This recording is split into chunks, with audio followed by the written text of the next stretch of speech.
Bonjour à toutes et à tous, nous allons commencer. Je m'appelle Béatrice Pina, je suis co-animatrice du livret éducation de la France Insoumise. Et vous allez assister à une conférence qui s'appelle École privée, la fin de l'omerta, point d'interrogation. L'enseignement privé sous contrat n'a en réalité le nom de privé que, n'est en réalité privé que de nom, puisqu'il est subventionné par de l'argent public à plus de 77%. Il scolarise 2 millions d'élèves et tous les enseignants qui y enseignent sont payés par l'éducation nationale. Et dans ces établissements, chaque établissement peut recruter, choisir les élèves qu'il souhaite y scolariser. On y observe que la mixité sociale est inexistante. Les élèves de familles favorisées et très favorisées représentent plus de la moitié des élèves. Et à l'inverse, la part des élèves boursiers est 3 fois moins importante que dans les établissements publics. Chaque année, la Macronie entérine de nouveaux cadeaux à l'école privée, notamment dans la loi de finances. Dans la loi de finances 2024, l'enseignement privé a obtenu plus de 9 milliards d'euros. Et les augmentations chaque année qui sont consenties à l'enseignement sont toujours plus importantes à l'enseignement privé qu'à l'enseignement public, dans le premier comme dans le second degré. Finalement, c'est donc l'État qui entretient et qui aggrave une concurrence déloyale de l'école privée face aux services publics de l'éducation. Les données sont pourtant connues, le budget est public, il existe de très nombreuses études sociologiques sur le sujet qui décrivent ces mécanismes de reproduction sociale. Mais il y a eu plusieurs travaux de très grande qualité qui ont été publiés ces derniers mois et qui ont permis de remettre ce sujet-là au centre du débat public et de dénoncer ce qu'on a appelé à la France Insoumise le séparatisme scolaire. D'où le nom de cette conférence, l'école privée, la fin de l'omerta. Nous avons la chance aujourd'hui d'accueillir 3 de ces auteurs de ces travaux qui sont remarquables et nous les en remercions chaleureusement. D'abord Youssef Souidi, qui est chercheur au CNRS et à l'Université Paris-Dauphine et qui est auteur de Vers la sécession scolaire. Ce livre-là, je voulais te le montrer, voilà, qui a été publié il y a quelques mois.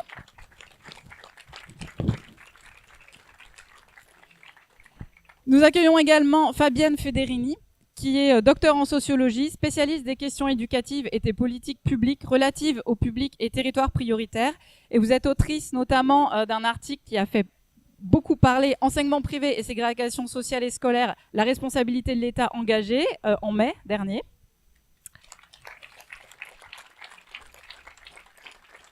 Et enfin, Paul Vanier, qui est député LFI-NFP du Val d'Oise, qui est membre de la Commission des affaires culturelles et de l'éducation à l'Assemblée nationale et qui a été co-rapporteur d'une mission d'information parlementaire sur le financement de l'enseignement privé sous contrat. Elle s'est déroulée pendant 6 mois.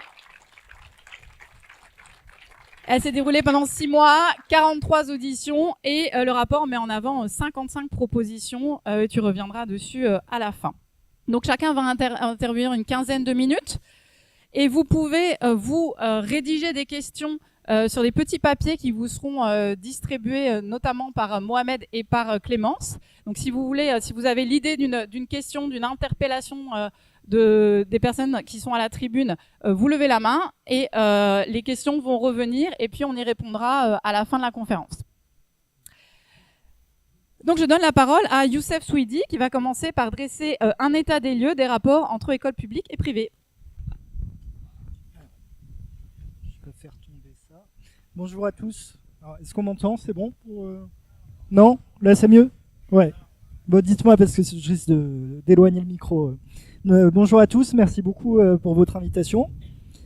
Alors moi effectivement je vais parler d'un état des lieux de la ségrégation scolaire et essentiellement parler de la ségrégation sociale dans les collèges. Alors la ségrégation sociale, c'est le fait que vous avez des établissements qui scolarisent des élèves aux caractéristiques différentes. Et je parle des collèges en particulier parce qu'au lycée, vous avez déjà cette distinction entre le professionnel et la voie générale et technologique, qui est également une distinction sociale. Et à l'école primaire, c'est quand même beaucoup plus compliqué de, généralement, on considère qu'un élève, il doit être scolarisé en bas de chez lui, en gros, et que du coup, ça recoupe la ségrégation résidentielle. Au collège, c'est un peu différent. Et avant de commencer, je voulais dire un point important, c'est que si le travail de mon livre a été rendu possible, c'est en partie grâce aux pressions citoyennes qui ont été mises sur le ministère de l'Éducation nationale et qui ont permis de donner de l'accès aux données aux chercheurs, mais aussi au grand public. Notamment, il y a un journaliste, Alexandre Lechenet, qui avait demandé à ce que les compositions sociales de chaque établissement soient accessibles. Et après des péripéties judiciaires, ça a été fait. Et donc voilà, je voulais insister sur ce point-là. Donc pour commencer, un point important pour moi, c'est que la ségrégation résidentielle n'explique pas tout. Elle explique pour partie les choses. Effectivement, vous avez des territoires qui sont plus ou moins favorisés socialement. Mais en réalité, ce qu'on observe, c'est que la ségrégation scolaire, c'est un miroir grossissant de la ségrégation résidentielle. Alors généralement, quand on parle de ségrégation scolaire, on va vous dire oui, mais c'est une question très parisienne, etc. C'est vrai que c'est une question parisienne, que c'est un cas qui a été très bien documenté. Mais cela dit, en fait, dans d'autres métropoles, vous retrouvez des situations de ségrégation assez fortes. À Lyon, par exemple, ça ressemble beaucoup à Paris, à Marseille également. Vous y étiez allé d'ailleurs. Donc, dans les autres métropoles françaises aussi, on retrouve cette question de ségrégation. Mais en fait, pas que dans les grandes métropoles. Et si vous regardez des villes de taille plus moyenne, par exemple à Perpignan, vous avez une scission très claire entre des établissements publics extrêmement défavorisés à l'échelle nationale et des établissements privés extrêmement favorisés à l'échelle nationale. Et à Perpignan, le séparatisme scolaire, il est très très clair entre public et privé. Alors également, ce qu'on va vous dire, c'est que oui, mais la commune c'est assez grand, vous avez des quartiers qui sont éloignés les uns des autres avec des compositions sociales différentes. Cela dit, avec un collègue sociologue, on a regardé à quel point on trouve des collèges proches géographiquement, c'est-à-dire à moins de 15 minutes à pied l'un de l'autre, et très différents socialement. Par exemple, vous allez à Roubaix, vous avez un collège qui fait partie des 10% les plus défavorisés à l'échelle nationale. Vous marchez 10 minutes, c'est un collège public, vous marchez 10 minutes, vous allez dans un collège qui fait partie des 5% les plus favorisés à l'échelle nationale, un collège privé. Et donc, encore une fois, ce qu'on voit, c'est que à l'échelle nationale, on a à peu près 90 000 élèves qui sont inscrits dans un collège très défavorisé, à moins de 15 minutes à pied d'un collège socialement favorisé. Donc, et généralement, c'est du public défavorisé et du privé favorisé. Donc, cette question de la ségrégation résidentielle, elle explique que pour partie, cette question de la ségrégation sociale. Et je vais juste ouvrir une parenthèse, je parle uniquement de ségrégation sociale ici, mais en réalité, quand on discute avec les acteurs de terrain, également quand on regarde les œuvres culturelles, par exemple des films qui sont sortis sur la question ces dernières années, ou même des documentaires, en fait, la question qui revient souvent, c'est aussi une question de ségrégation ethnique. On est en France, donc on a assez de mal à aborder cette question-là. Moi, je travaille avec des chiffres, plutôt une perspective de statisticien, et donc je ne peux pas en fait explorer cette question-là. Cela dit, au début des années 2000, une étude avait été possible par des sociologues, une étude qui s'appelle l'apartheid scolaire, et qui montrait que cette question de ségrégation ethnique, c'était dans l'Académie de Bordeaux, elle peut être très forte. Donc je l'aborde pas, mais en réalité, la ségrégation sociale, elle recoupe pour partie cette question de ségrégation ethnique. Et d'ailleurs, Emmanuel Macron était un coup allé à Montpellier, et une mère l'avait interrogé en lui disant, elle l'avait interpellé plutôt en lui disant mon fils se demande si le prénom Pierre existe vraiment ou si ça n'est que dans les livres, parce que en fait il voit pas d'enfants blancs autour de lui. Bon, je ferme cette parenthèse. Alors maintenant, comment expliquer cette situation de ségrégation scolaire? Pour l'expliquer, il faut revenir un petit peu sur la manière dont sont affectés les élèves en 6e. On a ce qu'on appelle le principe de la carte scolaire, c'est-à-dire que chaque élève qui entre en 6e, en fonction de son adresse, se voit affecté à un collège public. Et ça, c'est le choix par défaut, c'est-à-dire si on fait rien, notre enfant va dans ce collège public. Cela dit, si les parents ne sont pas contents, ils peuvent demander une dérogation dans un autre collège public, mais la dérogation, elle n'est pas automatique, et ça, on la demande au rectorat, au ministère de l'Éducation nationale, ou on peut également, et ça, environ en 6e en France, on a 10-12% des élèves qui sont dans un autre collège public que celui de leur secteur, donc qui ont bénéficié d'une dérogation. Et sinon, on peut demander à ce que son enfant soit scolarisé dans un collège privé. Donc les collèges privés en France sont libres du recrutement de leurs élèves, aucune carte scolaire ne s'impose à eux. Ils peuvent également imposer des frais de scolarité, ils sont libres d'imposer le montant qu'ils souhaitent. Et donc on a à peu près un élève sur 5 en France, en 6e, qui va dans un collège privé.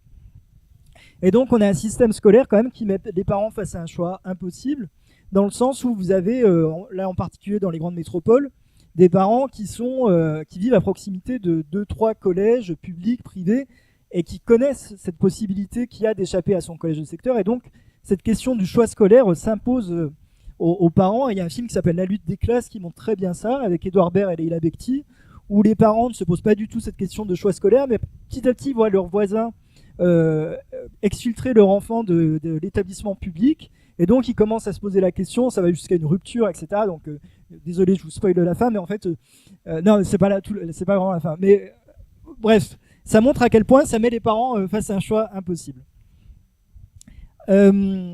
Et donc, ce qu'on voit en France, c'est que le recrutement social de l'enseignement privé, il est plutôt favorisé, voire très favorisé socialement. C'est historiquement le cas. Mais ce qu'on voit, c'est qu'il y avait un fossé social entre le public et le privé dans les années 80, dans les années 90. Et depuis les années 2000, ça s'aggrave d'année en année. Et ça, c'est même des études du ministère de l'Éducation nationale qui le montrent. Alors, comment l'expliquer? Il y a bien sûr des barrières à l'entrée, notamment financières, les frais d'inscription dont je parlais, mais parfois, en fait, il y a même des frais de dossier qui sont imposés. C'est-à-dire, juste pour candidater à un établissement privé, il faut dépenser une certaine somme. On n'est même pas sûr qu'à la fin, que notre enfant il sera admis. Il y a aussi beaucoup d'opacité. L'information est très éparpillée. Il faut aller sur chaque site. Trouver le bon onglet, il y a une sorte un petit peu de délit d'initié, là le terme me vient comme ça, mais bon, c'est-à-dire certains parents sont quand même beaucoup plus à l'aise pour faire ces procédures que d'autres. Et il y a aussi une question donc qui est comment les établissements privés font leur sélection. Si je suis directeur d'un établissement privé, j'ai 150 dossiers pour l'entrée en 6e, mais j'ai que 100 places. Qu'est-ce qui va faire que je choisis tel élève plutôt que tel autre? Et là, on n'a aucune transparence en France là-dessus. Et une étude qui a été menée dans les années 2000 par des économistes, un testing, vous savez, on utilise souvent ça dans la discrimination à l'emploi, on envoie 2 CV, même CV, mais on change le nom, on met un nom à consonance maghrébine par exemple, un nom à consonance non maghrébine, on regarde si les recruteurs ont des comportements différents. Des économistes ont fait ça pour l'inscription dans le privé, où ils ont demandé un rendez-vous avec même profil scolaire de l'enfant, mais en changeant juste le nom. Et il voit que le père d'origine maghrébine a moins de chances d'avoir une réponse que le père d'origine, je ne sais plus comment il appelle ça, non maghrébine. Enfin, Paul Vanier reviendra un peu plus, mais le fonctionnement du système scolaire français, surtout du privé, est assez baroque à l'échelle internationale. Parce que vous avez un financement qui est public, mais les établissements privés font à peu près ce qu'ils veulent. En Belgique, vous avez un privé qui est subventionné quasiment à 100% par le public, mais qui doit rendre des comptes sur la manière dont il sélectionne ses élèves, qui n'a pas la liberté qu'il a en France. En Angleterre, vous avez un enseignement privé qui ressemble au hors contrat français, c'est-à-dire des frais d'inscription très chers, qui regroupent à peu près que 5-8% des élèves, alors qu'en France c'est 20-22%. Mais qui ne bénéficie pas de subventions. Il fait ce qu'il veut, mais il ne bénéficie pas de subventions. En France, vous avez le meilleur des mondes, dans le sens où vous avez à la fois des fortes subventions et une liberté extrêmement forte. Et en fait, c'est généralement quand on vous parle quand Paul Vanier parle de ça au secrétaire général de l'enseignement catholique qui représente plus ou moins, je fais attention parce que vous n'êtes pas d'accord avec ce terme, mais qui représente l'enseignement privé en France, il explique qu'il va directement ressortir la loi Debré qu'il brandit comme un totem. Mais en regardant les discours de la loi Debré de 1959, donc du nom du Premier ministre de l'époque, Michel Debré, quand il présente cette loi, il explique, là je vais le citer, « Mais je vous le dis, il n'est pas concevable pour l'avenir de la nation qu'à côté de l'édifice public de l'éducation nationale, l'État participe à l'élaboration d'un autre édifice qui lui serait en quelque sorte concurrent et qui marquerait, pour faire face à une responsabilité fondamentale, la division absolue de l'enseignement en France. » Donc ça, c'est Debré qui le dit, et c'est exactement, c'est peu ou prou la situation qu'on voit aujourd'hui. Alors maintenant, pourquoi s'intéresser à cette question ? On peut s'en remettre d'abord au cadre législatif. Depuis 2013, l'éducation nationale doit s'assurer de la mixité sociale des établissements publics et privés. Et cette nécessité, elle a été inscrite de nouveau en 2021 dans la loi sur le respect des principes de la République, dite loi séparatisme. Donc c'est quelque chose qui est inscrit dans la loi. Et donc on peut se demander comment on peut faire société si différents jeunes, en fonction de leurs caractéristiques sociales mais aussi culturelles, ne se rencontrent jamais. Et moi, c'est une des motivations pour ce travail, de mon intérêt pour ce sujet, c'est les différences entre les discours publics et la réalité de ce qu'on voit. Vous avez souvent une partie des responsables politiques, en particulier de droite, et je précise pas que je mets l'ex-majorité présidentielle là-dedans, hein, mais qui va régulièrement sur les plateaux télé vous parler de communautarisme, ou avec un ton martial, ou peut-être avec des trémolos dans la voix, de manque d'intégration d'une partie de la population. Mais alors que sur ce sujet-là, ils font pas grand-chose. Et l'épisode qu'il y a eu il y a 1 an et demi entre Gérard Larcher, président du Sénat, et Pape Ndiaye, ministre de l'Éducation nationale, qui avait essayé d'avancer un petit peu sur cette question, était assez parlant. C'est-à-dire que Ndiaye essayait d'imposer l'idée que les subventions privées devaient être modulées en fonction de la composition sociale des établissements. Et Gérard Larcher a dit sur France Info, je le dis en dépassant le président de la République, en dépassant le ministre de l'Éducation nationale et en m'adressant directement au président de la République, il n'en est pas question, etc. Et il avait même précisé qu'il aimerait que Pape Ndiaye s'intéresse davantage aux valeurs de la République qu'à cette question de la ségrégation sociale, alors même que c'est dans la loi séparatisme. Donc voilà, cette contradiction-là me motivait fortement à travailler sur ce sujet. Et puis une autre raison pour laquelle on peut s'intéresser à cette question, c'est qu'on se rend compte que les établissements les plus défavorisés socialement, ils ont énormément de difficultés à attirer des enseignants et des équipes stables d'enseignants. Là, on peut reparler de ce qui s'est passé en Seine-Saint-Denis ces derniers mois. En Seine-Saint-Denis, en réalité, vous n'avez même pas assez de candidats pour remplir tous les postes. C'est-à-dire que même si tous les candidats étaient admis au concours, on remplirait pas tous les postes parce qu'il n'y a pas assez de candidats. Ce qui met le point sur un problème général de l'attractivité du métier d'enseignant, sur lequel je ne vais pas m'attarder ici. Donc, en conclusion, est-ce que ce terme de sécession, les journalistes me demandent souvent ça, est-ce que c'est pas un terme trop fort ? Alors, des termes forts ont déjà été utilisés, hein, notamment, donc il y avait ce livre sur l'apartheid scolaire dans les années 2000. Najat Vallaud-Belkacem, l'ancienne ministre de l'Éducation nationale, a également publié un livre avec François Dubet où elle parle de séparatisme. Mais il y a quand même des signaux qui confortent ces analyses. Donc encore une fois, l'écart entre public et privé, les collèges proches géographiquement mais différents socialement. J'ai pas évoqué également cette question-là, mais en fait, quand vous regardez les données, vous avez des élèves qui sont voisins, mais qui fréquentent des collèges différents selon leur origine sociale. Et donc, ça met le doigt sur le fait qu'il faudrait revoir la manière dont se fait l'affectation des élèves et arrêter de faire reposer sur les parents la responsabilité de la mixité sociale des établissements scolaires. J'ai pas regardé. Très bien.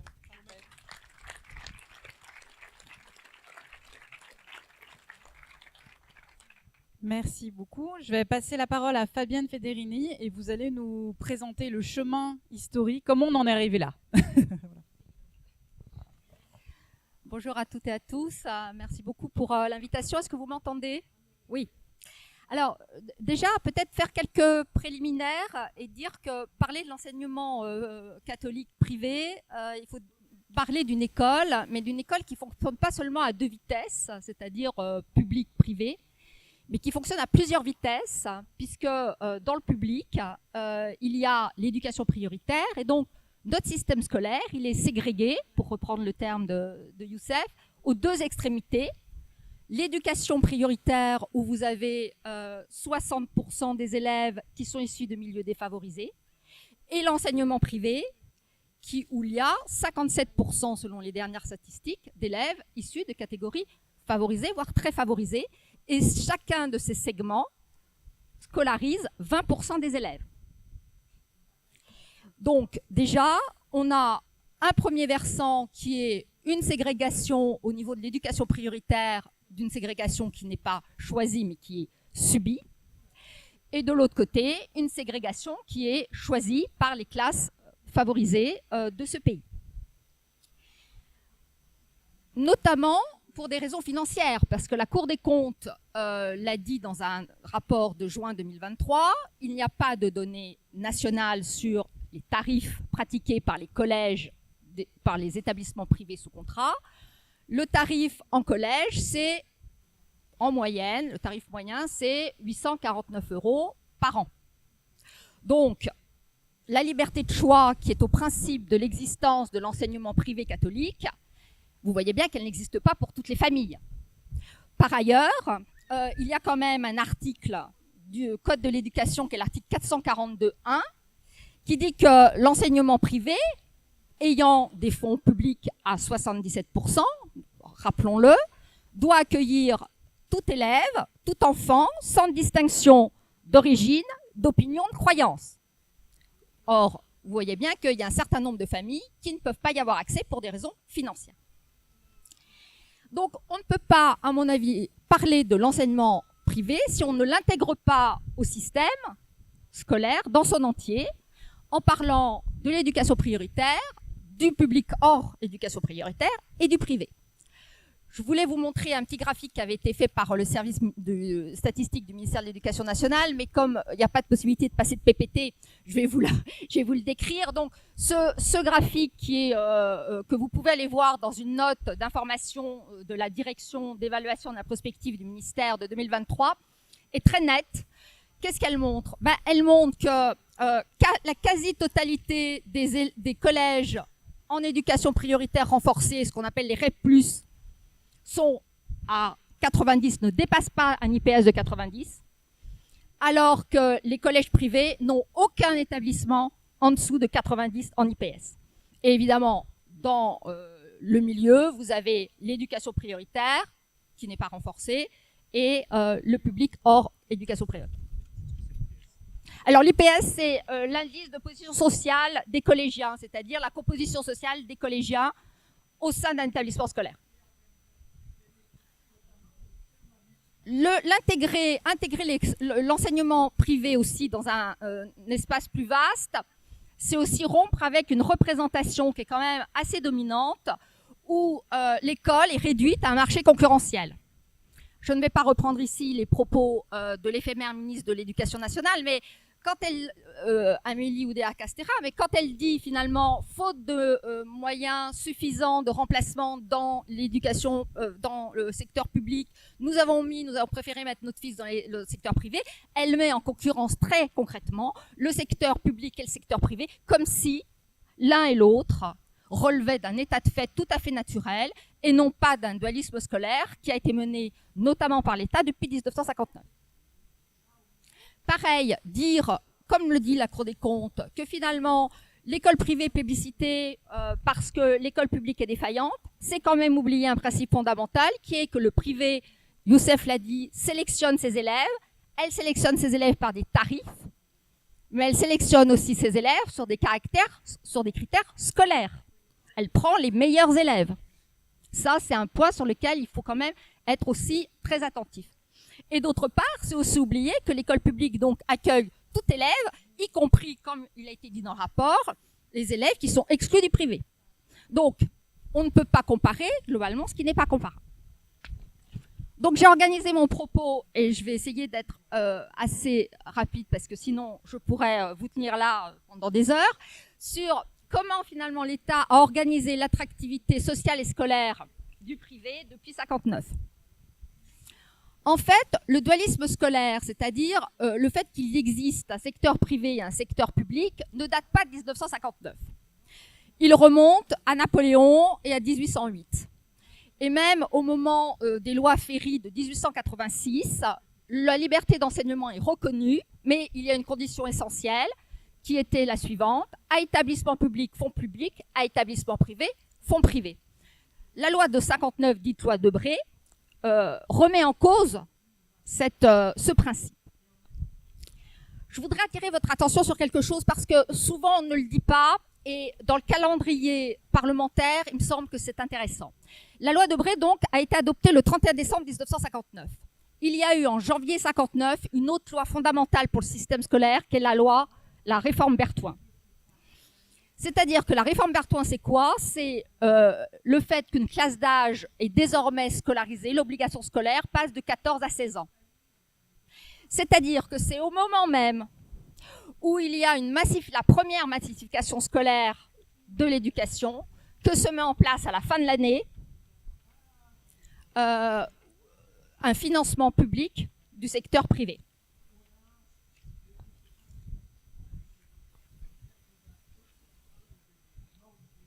Et donc, c'est au moment où on va scolariser toute une classe d'âge dans un même établissement, qui va être renforcé après par la loi Haby de 75, que d'une certaine manière, on va autoriser finalement l'école publique, et notamment ces catégories sociales favorisées, à avoir une filière financée par des financements publics.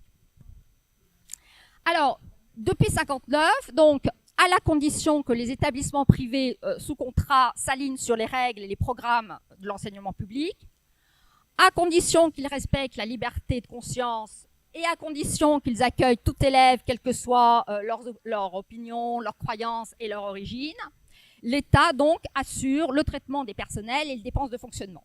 Je ne vais pas y revenir, ça a été dit, c'est à peu près 77% des crédits.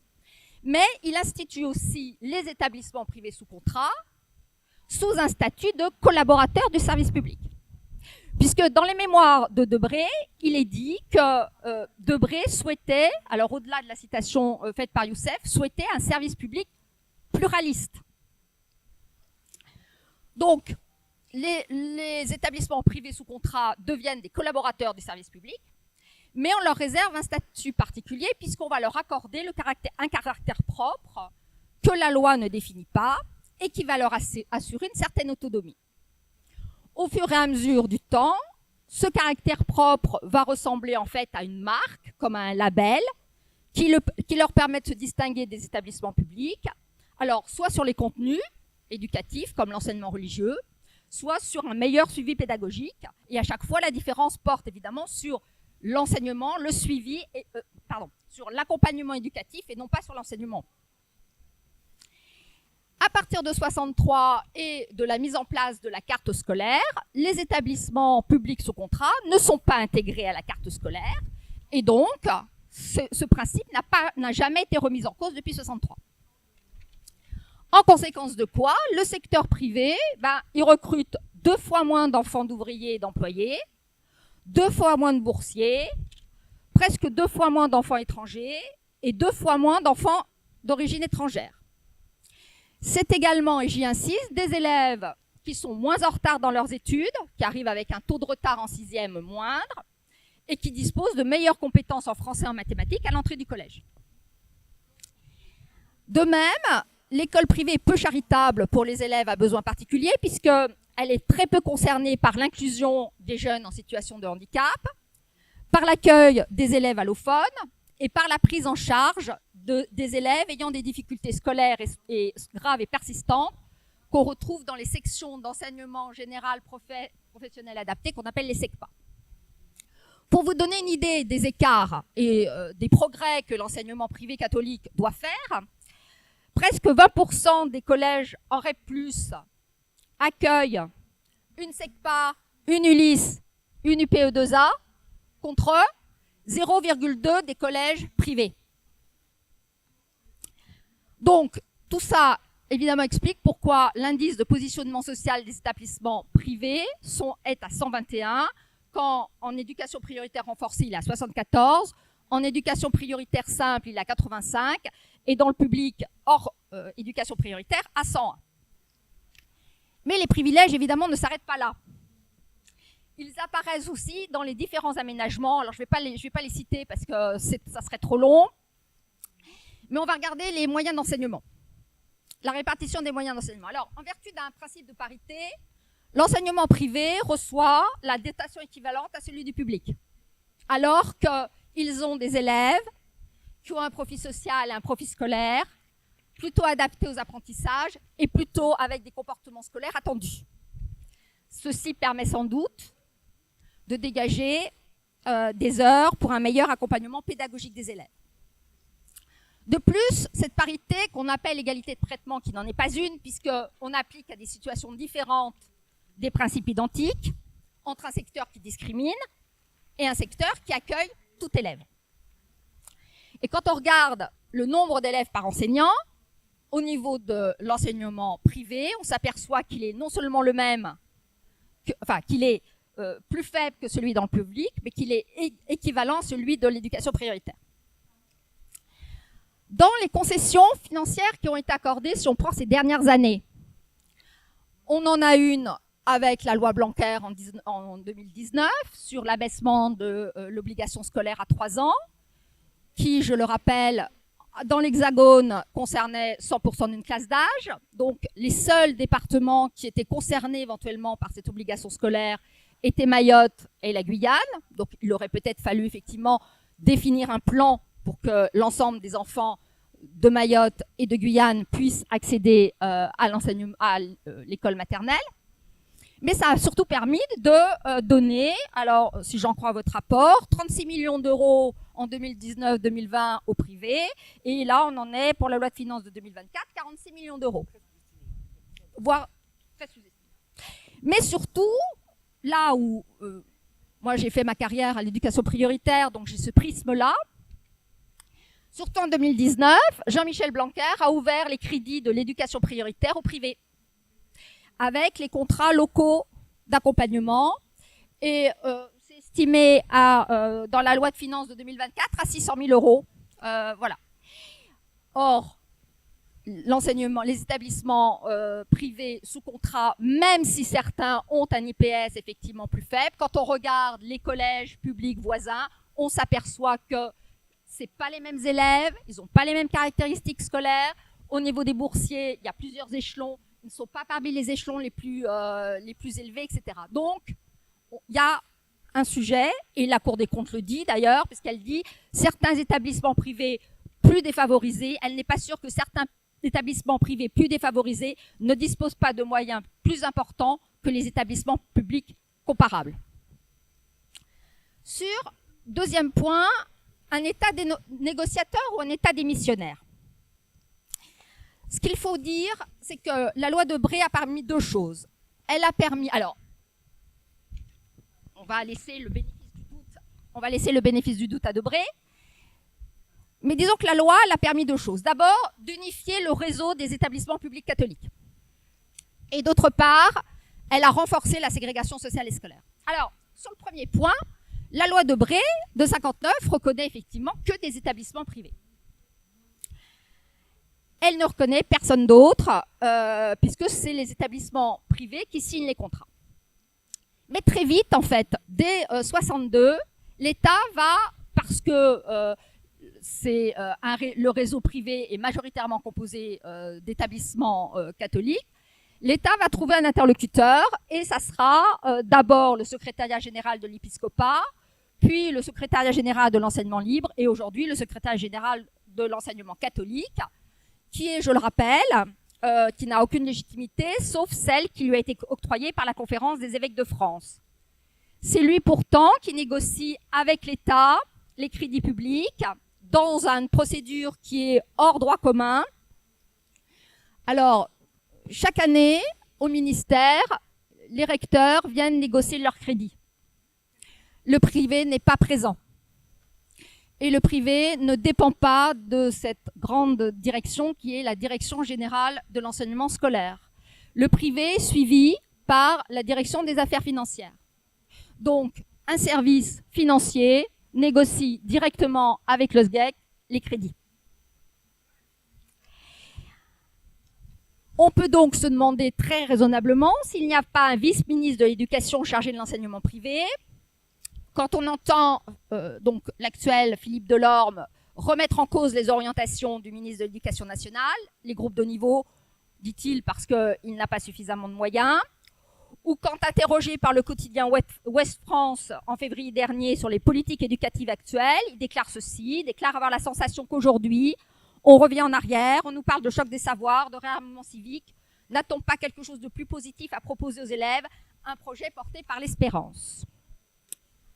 Donc vous remarquerez comme moi que au plus haut niveau de l'État, personne ne s'émeut de ces déclarations publiques.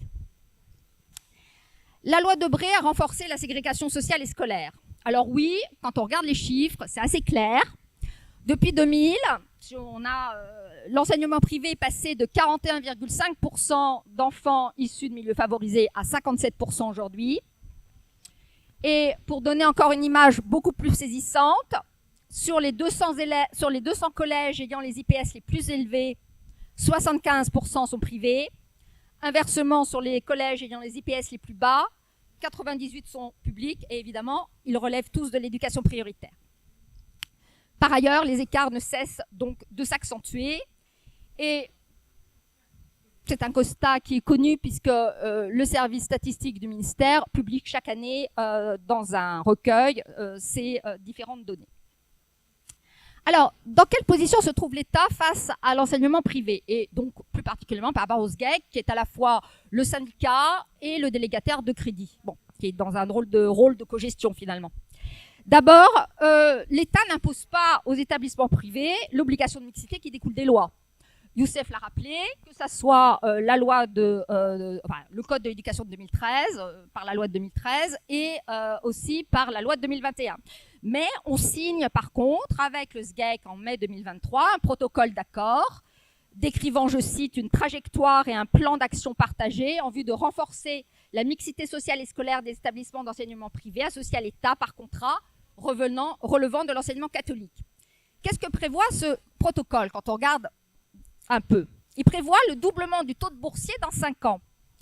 Mais de quels boursiers s'agit-il en fait? Est-ce qu'il s'agit des boursiers de l'échelon 1, qui sont ceux, d'une certaine manière, qui sont dans les classes populaires les plus stables, ou les boursiers de l'échelon 3, qui sont majoritairement, par exemple, scolarisés en éducation prioritaire? De même, on parle de mixité sociale, mais à quel pourcentage de mixité sociale? Le ministère met la mixité sociale dans les établissements scolaires, dans les établissements privés. On n'en sait rien. Par contre, l'État s'engage à sensibiliser, c'est le terme, les collectivités territoriales pour qu'elles ouvrent aux élèves des établissements privés les mesures sociales, la cantine, les transports scolaires. Et tout ça, évidemment, dit le secrétaire général de l'enseignement catholique, cette incitation, c'est une forme d'équité.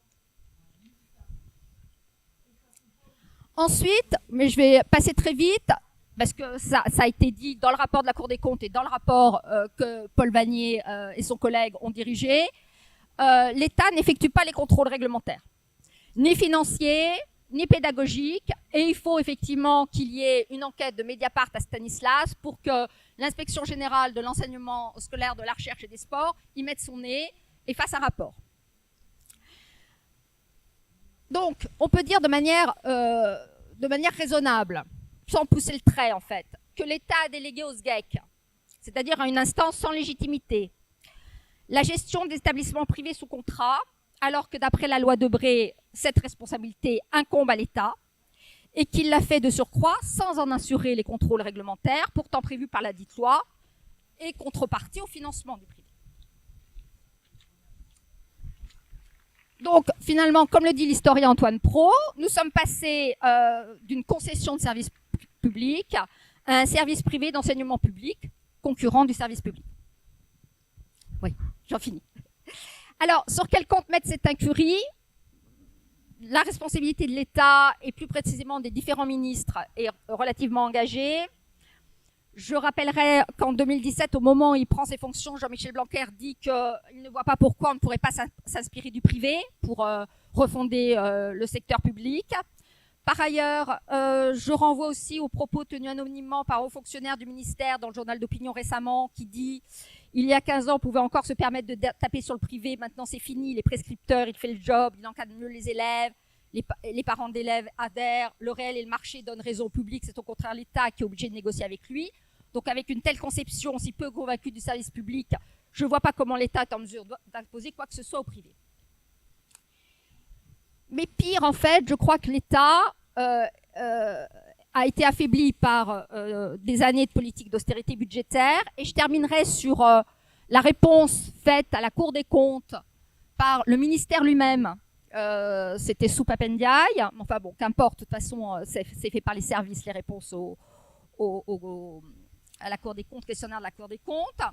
Donc, la Cour des comptes proposait, c'est une proposition qui a été reprise par le CESE et qui a été reprise aussi dans votre rapport, qui dit de la mise en place d'un contrat d'objectifs pour chaque établissement d'enseignement privé, renouvelable tous les 3 ans, sur le modèle du contrat d'objectifs prévu dans les établissements publics, en utilisant l'indice de position sociale comme indicateur. Et le ministre de l'Éducation nationale dit que l'élaboration de contrats d'objectifs et de moyens avec chaque établissement semble difficilement atteignable par les académies avec la ressource humaine dont elles disposent à ce stade. Donc nous n'avons non seulement pas un État négociateur, nous n'avons pas non plus un État démissionnaire, nous avons en fait un État qui est complètement affaibli, faute de ressources et lié au fait qu'il a effectivement subi depuis un certain nombre d'années des suppressions de postes. Voilà, je m'arrêterai là.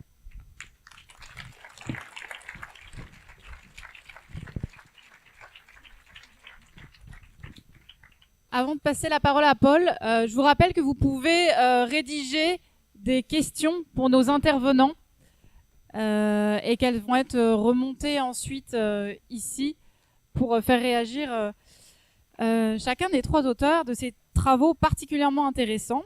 Donc Paul, je disais, tu as travaillé avec un député macroniste sur un sujet politique extrêmement sensible politiquement. Comment mettre fin au scandale de l'école privée en France?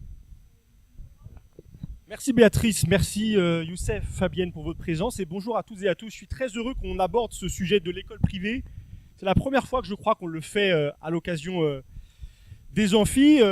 On le fait dans un contexte qui me paraît être un contexte nouveau. Nous sortons peut-être de cette période d'omerta durant laquelle il était quasiment impossible d'aborder cette question, puisque vous le savez, ça a été le cas encore tout de même ces derniers mois, ces dernières semaines, quand on parlait d'école privée, quand on interrogeait son existence, on était immédiatement accusé de vouloir ouvrir la guerre scolaire. Et donc évidemment, vouloir ouvrir une guerre, c'est pas une position qui est très favorable dans le débat public, et ça permettait à ceux qui sont les partisans de cette omerta, de ce statu quo, d'empêcher toute discussion, tout débat, toute analyse même. Sachez juste pour information que ce rapport, les rapports parlementaires, pour être publiés sous cette forme-là, ils doivent être votés en commission à l'Assemblée nationale. Eh bien, les députés LR et les députés RN de la Commission des affaires culturelles et de l'éducation ont voté contre la publication du rapport, voulant donc censurer à la fois, bien sûr, une analyse, mais aussi des éléments d'information qui, je crois, sont utiles aux chercheurs, à la société et aux citoyens, dans une volonté de statu quo acharné et de préserver une situation, notamment une situation financière qui est très favorable à l'enseignement privé. Je vais bien sûr y revenir. On a donc un parti de l'omerta, face à nous, un mur, mais un mur dans lequel politiquement, je crois, notre tâche, à nous, les insoumis, est d'enfoncer des coins, d'élargir des fissures qui se font jour dans ce contexte qui me paraît nouveau. Un contexte nouveau parce qu'il y a une tension très forte dans la société, il y a une angoisse très forte dans les familles sur le devenir scolaire des enfants, alors que les inégalités scolaires ont été décrites et atteignent aujourd'hui des niveaux qui sont inédits, et aussi des fissures qui doivent parfois à des interventions presque providentielles. Je pense à Oudéa Castéra, à qui le succès de ce rapport doit beaucoup. Quand j'ai engagé ce travail, on peut l'applaudir, j'ai failli lui dédier ce rapport. Elle a bien résumé au fond l'état des choses et presque cette guerre sociale qui se cache derrière l'enjeu de l'école privée. Moi, j'ai voulu commencer à travailler sur cette question-là à l'automne 2023, donc avant l'épisode Oudéa Castéra, parce que l'école privée, c'est 2 millions d'élèves, c'est à peu près 7500 établissements, c'est donc massivement quelque chose de considérable, parce que c'est la question de la ségrégation socio-scolaire, la question des inégalités scolaires. Il faut absolument penser cette dimension, bien sûr en ayant un prisme large et en intégrant les problématiques qui traversent l'école publique aussi. Et j'ai engagé ce travail, et je l'assume devant vous, dans une perspective de gouvernement. Parce que je considère que nous sommes la France insoumise, le nouveau Front populaire aujourd'hui. Bien sûr, vous le savez, les discussions sont en cours sur la question d'une première ministre, mais candidat à gouverner la France, et que la future ministre de l'Éducation nationale du nouveau Front populaire ou de la France insoumise un jour, devra tout de suite, parmi d'autres sujets d'importance, mais celui-ci est un des sujets principaux qu'il faudra affronter, s'occuper de cette question de l'école privée. Donc il fallait mieux la comprendre comment ça marchait, et le faire en tacticien, en essayant politiquement d'amener le sujet d'une autre façon, de la façon dont il était jusqu'ici abordé. Donc j'ai voulu prendre le prisme de la question du financement pour éviter peut-être un choc trop frontal, trop principiel, qui permettait donc à ceux qui se servent de ce mantra de la guerre scolaire de refermer immédiatement le débat. Je voulais mettre en difficulté mes adversaires en les amenant à devoir se justifier sur d'autres aspects, et la question du financement me paraissait être une question intéressante. Donc 6 mois de travail, ça a été dit, 43 auditions, on a vraiment tout vu, de déplacements de terrain, et je vais résumer les principales constatations à l'issue de ces travaux que nous avons fait avec mon co-rapporteur, Christopher Weisberg, député Renaissance à l'époque des Français de l'étranger. Il n'est plus député, Christopher Weisberg, depuis la dernière dissolution, mais il a travaillé avec moi à ce rapport, et il a partagé une partie et moi aussi avec lui, des propositions que nous faisons à la fin de ce rapport, même si certaines, je ne l'ai pas rejoint, et bien sûr, il n'a pas rejoint certaines des propositions que je faisais. 3 constatations principales, pour ne pas répéter celle qui a été faite, c'est que le privé est le principal contributeur à la ségrégation socio-scolaire. Ça a été très bien dit par Youssef et Fabienne, je ne vais pas y revenir sauf dans notre échange, mais je voudrais vous parler de mes constatations sur la question du financement. La première, c'est que personne ne le mesure en France. Ça a été vraiment une découverte, pour moi, peut-être étais-je naïf, mais vous savez, quand on parle d'argent public, alors là, il y a tout un tas de mesures à l'euro près pour déplorer son montant, hein. On est capable de vous dire le RSA, les aides ceci, on vous dit exactement combien c'est et à quel point c'est trop et à quel point il faudrait le diminuer. Et vous avez plein de gens qui ont des calculs extrêmement précis pour vous indiquer toutes ces choses-là. Et bien là, personne, manifestement, ne sait. Il n'y a pas une administration publique, ni le ministère de l'Éducation nationale, ni la Cour des comptes, par exemple. Personne, ni les réseaux d'établissements eux-mêmes, ni par exemple les régions de France, ou ni les départements de France, ni l'association des maires de France pour les dépenses respectives à chacun de ces niveaux de collectivité. Personne ne peut mesurer à l'euro près le niveau de la dépense. C'est absolument sidérant. Cela tient à la fois à des sous-estimations. Il y a un certain nombre de dépenses qui sont mesurées, par exemple les conséquences de la scolarisation à 3 ans dont tu as parlé. Elles sont mesurées, mais elles sont très largement sous-estimées. Je ne vais pas rentrer dans le détail, mais officiellement, on est autour de 30 à 40 millions d'euros. On peut penser qu'on est à 100 à 200 millions d'euros en vérité. Il y a plein de dépenses qui sont celles des collectivités territoriales, de police municipale, par exemple, pour tout simplement assurer la sécurité des enfants quand ils sortent des établissements, qui rentrent jamais en ligne de compte, d'usage d'équipements publics, les piscines, des choses comme ça, qui rentrent jamais en ligne de compte. Et puis, il y a des dépenses qui sont tout simplement jamais intégrées au calcul. Alors, du coup, c'est difficile de les évaluer. Il y a par exemple des dépenses de niche fiscale.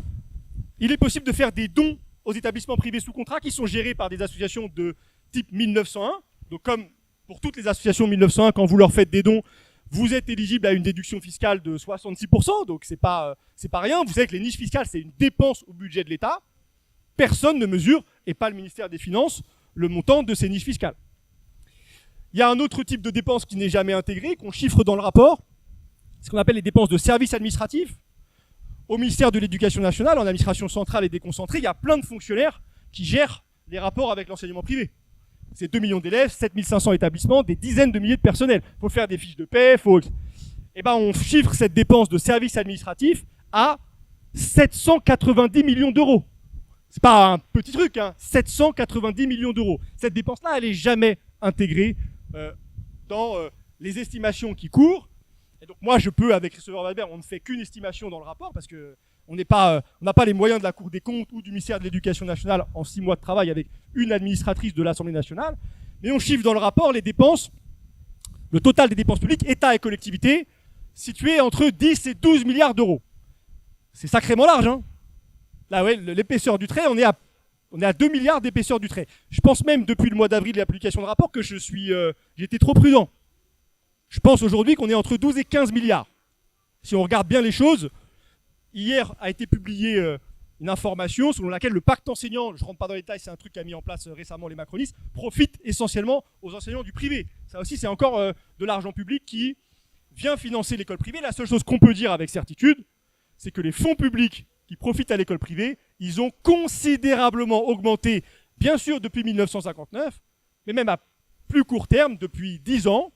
La dépense de l'État, elle est passée d'à peu près 7 à 9 milliards d'euros.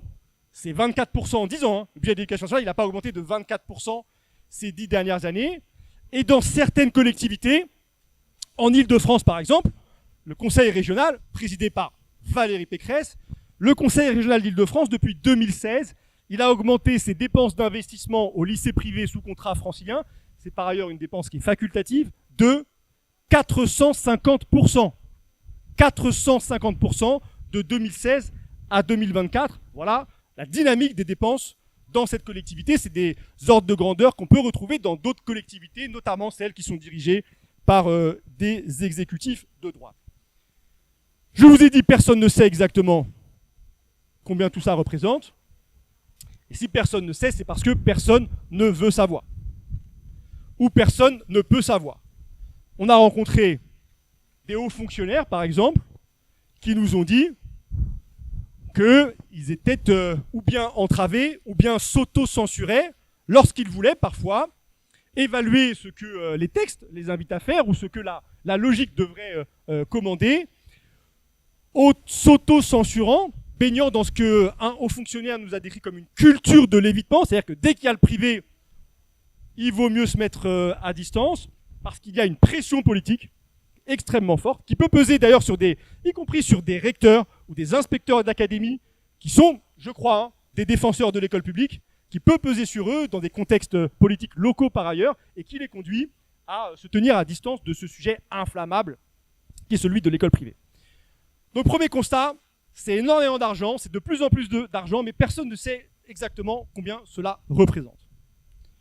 Deuxième constat du rapport, ce système de financement, il est absolument hors de contrôle.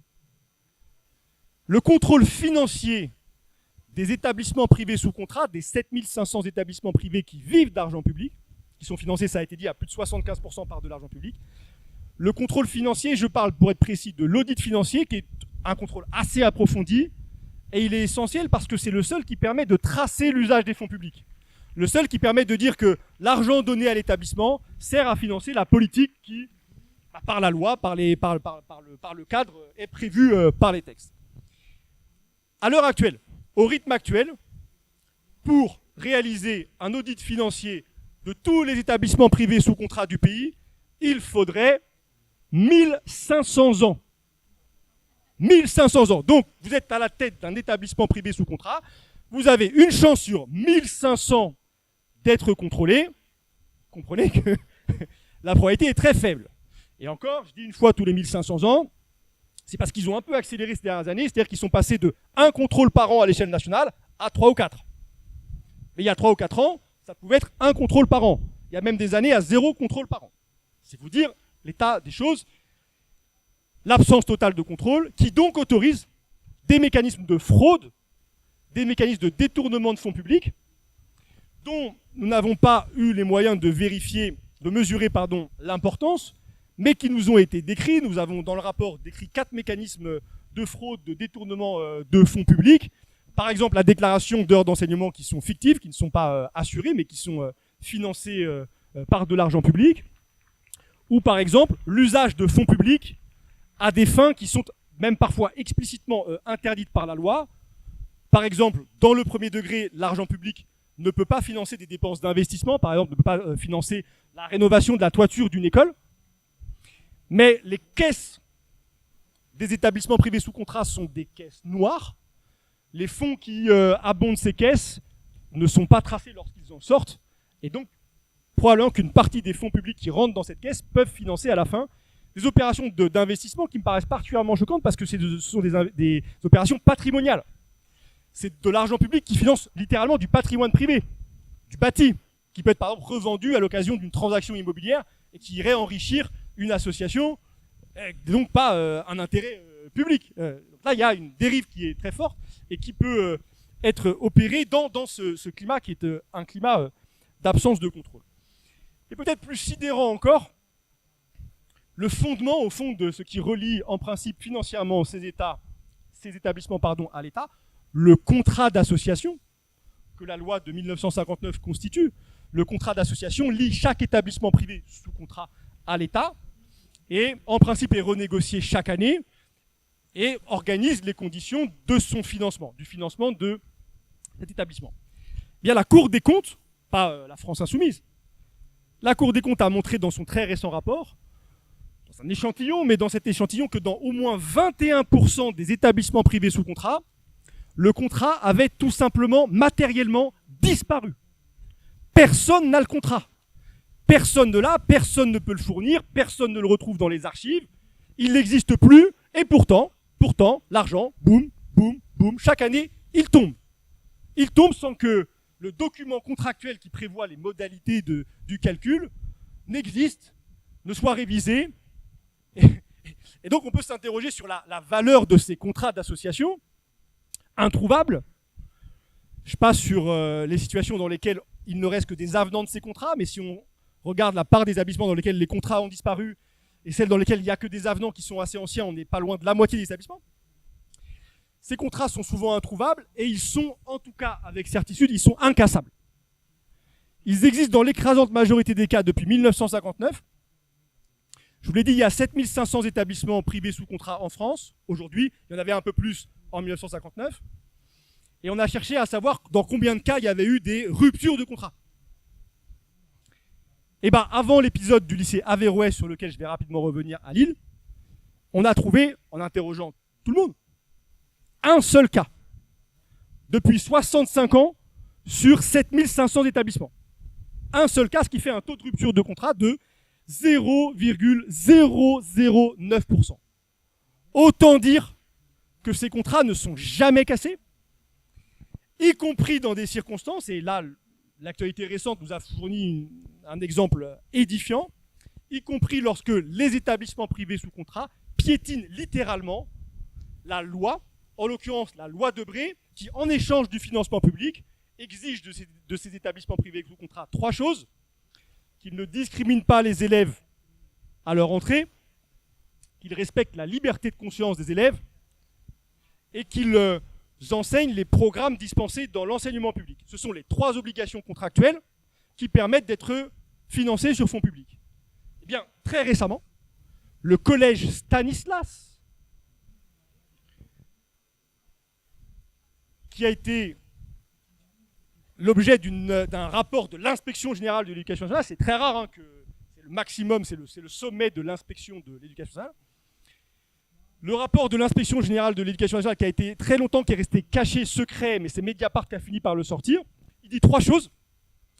Il dit que le collège Stanislas ne respecte pas la liberté de conscience des élèves dès lors qu'il essaye de les contraindre à la confession catholique, que le collège Stanislas ne prodigue pas l'enseignement tel qu'il est dispensé dans l'école publique dès lors que le programme de SVT, et en particulier les aspects relevant de la contraception, ne sont pas enseignés par tous les enseignants, et que le collège Stanislas discrimine les élèves, parce qu'en vérité, ça c'est moi qui mets ce terme-là, mais je traduis ce que je lis dans le rapport, il a pratiqué jusqu'en 2023 un fichage confessionnel des élèves, puisqu'il demandait à ceux qui voulaient rentrer dans l'établissement s'ils étaient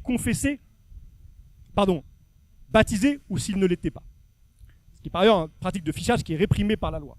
Bien, vous avez un établissement qui piétine littéralement toutes les obligations contractuelles, et les 3 seules, et qui pourtant continue de recevoir un financement public, parce qu'après la publication de ce rapport, des recommandations ont été émises, elles sont en train d'être mises en œuvre, mais l'argent, lui, continue de tomber.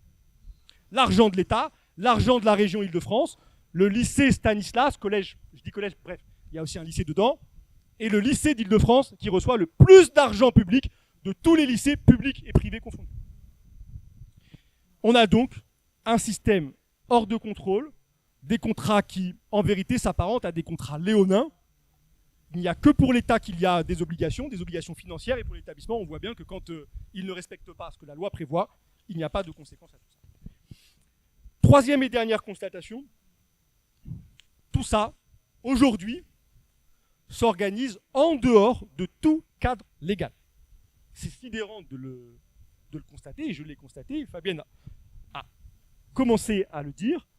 Mais le cadre légal, c'est d'abord la loi Debré de 1959, il y a après plein de lois qui sont ajoutées, mais la loi Debré, elle organise une contractualisation entre les établissements et l'État. Une contractualisation qui ne se fait sans aucun intermédiaire. En principe, c'est l'établissement qui contractualise avec les représentants de l'État, en l'occurrence le préfet. C'est ce que prévoit la loi Debré de 59. Depuis 59, Fabienne l'a dit, entre les établissements et l'État se sont constitués, on peut le comprendre, des réseaux d'établissements. Le premier d'entre eux, c'est le réseau catholique, le secrétariat général à l'enseignement catholique, qui représente 95% des établissements privés sous contrat aujourd'hui en France. Mais il y a aussi un réseau protestant, juif, il y a un réseau musulman qui est minuscule, il y a un réseau de langue régionale, et il y a aussi un réseau laïque. L'école alsacienne, par exemple, celle de Gabriel Attal, elle est dans le réseau laïque des établissements privés sous contrat. Donc, c'est des établissements qui ont des proximités de projets pédagogiques et qui se sont fédérés en réseau. Ça, pourquoi pas?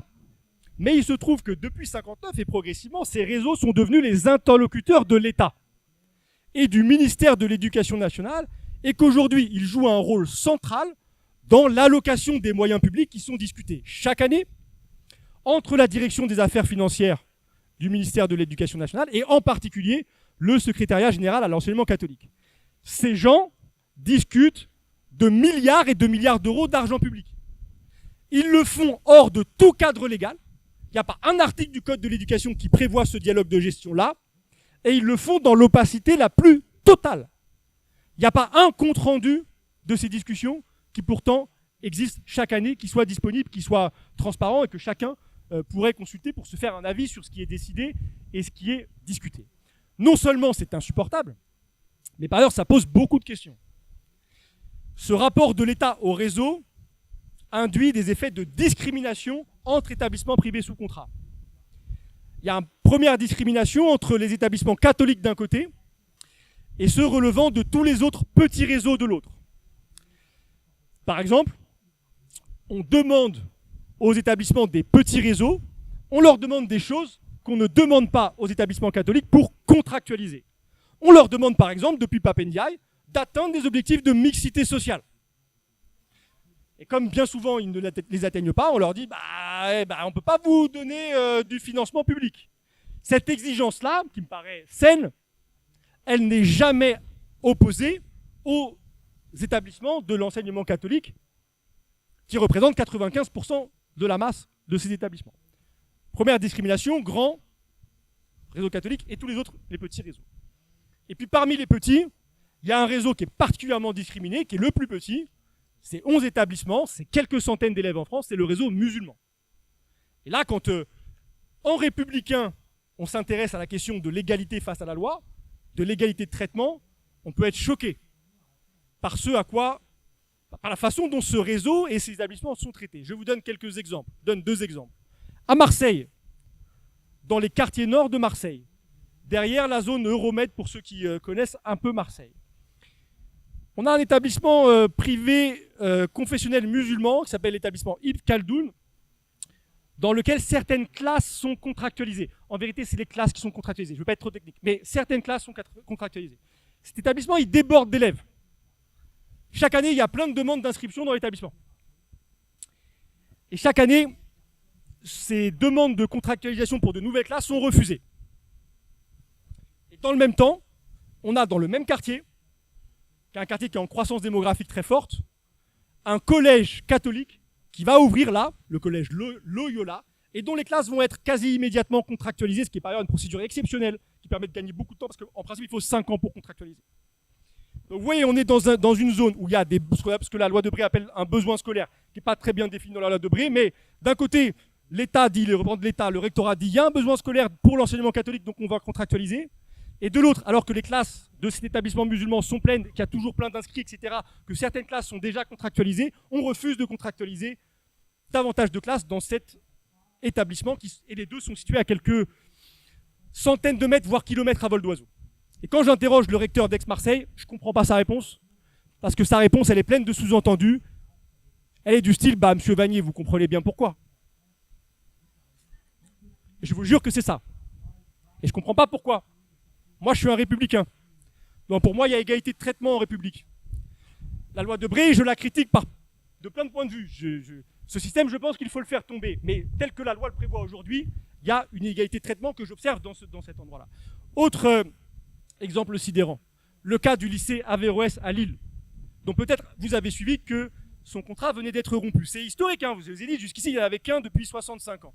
Là, il vient d'être cassé le contrat. Il est cassé parce qu'il y a des griefs importants, graves, qui sont faits à cet établissement. Je ne suis pas en mesure de vous dire si ces griefs sont fondés ou pas. Mais ce que je peux constater, c'est qu'ils sont au moins aussi graves que ceux du lycée Stanislas, dont je vous ai parlé tout à l'heure. La différence entre ces deux établissements, c'est quoi ? Dans le lycée Averroès, à Lille, il y a 50% d'élèves boursiers. dans le collège Stanislas, il y a des enfants de ministres qui sont scolarisés. Et moi, si je regarde les griefs qui sont opposés à l'un et à l'autre, j'y trouve, au fond, si je suis la logique, une logique qui devrait conduire à rompre beaucoup de contrats. Et à commencer par celui du collège Stanislas, et sans doute d'autres établissements qui ne respectent pas la loi. Donc vous le voyez, on est dans une situation qui est sidérante parce qu'elle est hors de tout cadre légal, parce que la loi Debré n'est pas respectée, parce que la loi laïque n'est pas respectée. L'article 2 de la loi de 1905 dit que l'État ne reconnaît ni ne subventionne aucun culte. Or, je vous l'ai dit tout à l'heure, un dialogue de gestion qui vise à l'allocation de milliards d'euros d'argent public est organisé chaque année entre l'État et les réseaux d'établissements. Il se trouve que le représentant du réseau catholique, le secrétaire général à l'enseignement catholique, n'est pas juste un président de fédération d'associations. Il est nommé par la conférence des évêques de France. Et donc c'est un personnage qui a nécessairement, pour cette raison-là, une dimension confessionnelle. Et il est pourtant un interlocuteur de l'État, reconnu par l'État, et il va chercher des financements publics directement auprès du ministère de l'Éducation nationale. On est en contravention totale avec la loi de 1905, et j'appelle dans le rapport, moi, à mettre un terme immédiatement à ce type de dialogue qui est hors cadre légal, opaque, et qui ne respecte pas les fondements minimums des principes républicains, et notamment des principes de laïcité. Alors je vais à ma conclusion pour qu'on ait le temps d'un échange. Ce système, vous l'avez compris, il est totalement obsolète, il a 65 ans, grosso modo, il n'a pas été révisé, au contraire, on assiste à sa dérive totale. Il est opaque, il finance une ségrégation socio-scolaire qui a été décrite, qui est absolument insupportable pour quiconque défend les principes d'une école de l'égalité, mais aussi parce que la ségrégation socio-scolaire, elle a, ça Youssef peut-être qu'il y reviendra parce qu'il le décrit dans son bouquin, mais c'est un enjeu éducatif en soi. Ça a des conséquences pédagogiques et éducatives majeures que la ségrégation socio-scolaire, sur le fonctionnement des classes, sur les conditions d'apprentissage des élèves. Ça a des conséquences sociopolitiques majeures, notamment du point de vue de la question du rapport aux autres, et donc du type de comportements électoraux auquel peut conduire une sociabilisation scolaire qui est celle d'un entre-soi, au moment où on rentre dans la citoyenneté. Et on peut s'interroger sur la question, si on s'affronte, c'est un des thèmes de nos amphis, la question de l'extrême droite, la question des fondamentaux du vote de l'extrême droite, la méconnaissance de l'autre est sans doute l'un de ces fondements. Une école ségrégée, elle entretient les stéréotypes, elle entretient la distance sociale, et elle peut conduire aussi, sur ce plan politique, à des conséquences qui peuvent être dramatiques. Donc je le dis parce que, je dis pour comprendre toute la portée politique du problème. C'est un problème éducatif, c'est un problème pour le système éducatif, mais c'est un problème pour la société dans son ensemble. Donc il est clair que ce système, il faut le mettre à bas. Il faut le faire tomber et il faut renouer avec l'horizon politique fonds publics à l'école publique. Je propose dans le rapport, et à la France Insoumise, nous proposons de le faire par tactique politique, par analyse du contexte politique, du contexte de la situation de l'école publique aussi, en commençant par introduire un système de malus dans le financement des établissements privés sous contrat, pour pénaliser en gros, financièrement et fortement, les établissements privés qui contribuent à la ségrégation scolaire, qui ne scolarisent pas des élèves en situation de handicap, qui par exemple ne pratiquent pas la campagne de vaccination contre le papillomavirus, qui est pratiquée dans les établissements publics pour protéger les jeunes filles et les jeunes garçons qui peuvent aussi être affectés par ce virus qui est extrêmement dangereux. Mais dans les établissements privés, par exemple, c'est au bon vouloir des chefs d'établissement. C'est une campagne de santé publique. On rigole pas avec ça, ça se discute pas, ça se négocie pas. Donc si on refuse de vacciner au papillomavirus les jeunes gens, on ne reçoit pas d'argent public. Par exemple, c'est le type de système de contrainte publique que je propose d'introduire pour retrouver du pilotage public dans le système. Et je le dis, je l'assume et je m'arrête là. Ce malus, il permettrait de dégager aussi des moyens financiers sur ces 12 à 15 milliards d'euros par an, qu'évidemment, il faudrait affecter à l'école publique. Celle